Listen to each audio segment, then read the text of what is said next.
once you've got used to doing your pelvic floor exercises in a side lying position, we can then progress into a seated position.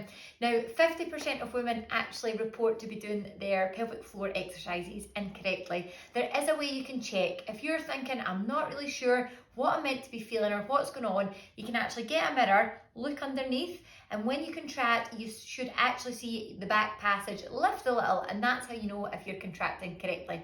So let's practice it in a seated position so that then when you're feeding baby, driving the car, once you're back to driving, then you can then include these exercises anytime during the day. So you can close your eyes if it helps. And another little analogy that we're going to use today is thinking that the pelvic floor is like a lift. When you engage, that's when the pelvic floor lifts. Think like a lift, you're going on holiday and the elevator lifts. When you relax, it goes back down to the bottom floor. So as you breathe in, the lift will be at the bottom, and as you exhale, the elevator will lift up to floor number 1, and then it'll go back down to the bottom. Now, women, we are terrible for sucking in our stomach. Say you're getting a picture taken and you're breathing in, but you can almost feel it initially. Breathe in, that's putting pressure right down, or sucking in, sorry, is pushing down on the pelvic floor. So we've got to learn to relax. There is such a thing as a over tight pelvic floor, which can also cause problems. So we've got to learn to engage and also let go. It's like training your biceps. So imagine I was doing bicep curls all day long, which I don't do, by the way. See, when it actually came to work, it would be too tight, it wouldn't do its job. So that's why you train it effectively, then it rests and only kicks in when it's needed to. When I'm going to lift something, right, it's strong enough, it kicks in. Just like your pelvic floor. If we overtrain it or, suck in all the time and put pressure on it, it doesn't work the same. Hope that makes sense. Right, let's practice 10 contractions. So we're going to breathe in, lifts at the bottom, exhale, elevator lifts up to floor number 1.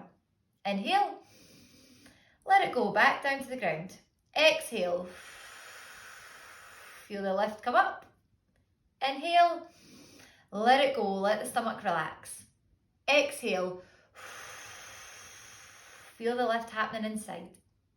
Inhale, feel the ribs expand. Exhale, inhale.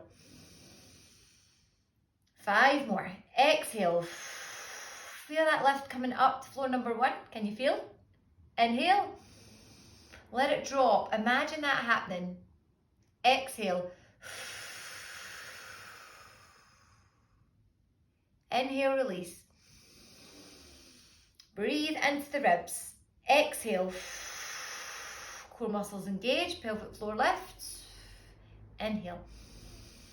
2 more. Big deep breath out.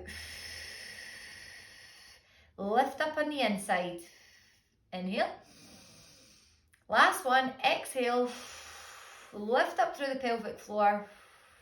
Inhale. And relax.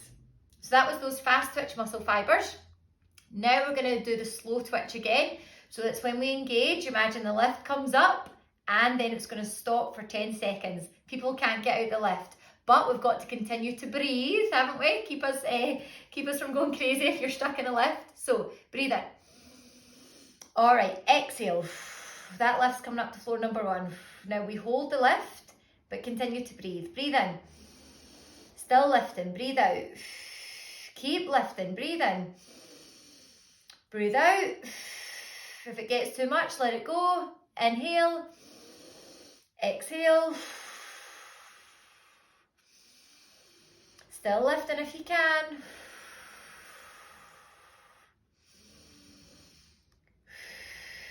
And relax. That's really difficult. That is like, you were holding your bicep curl and you're holding. Muscles are getting stronger, they're getting fatigued. That's what we're building strength over.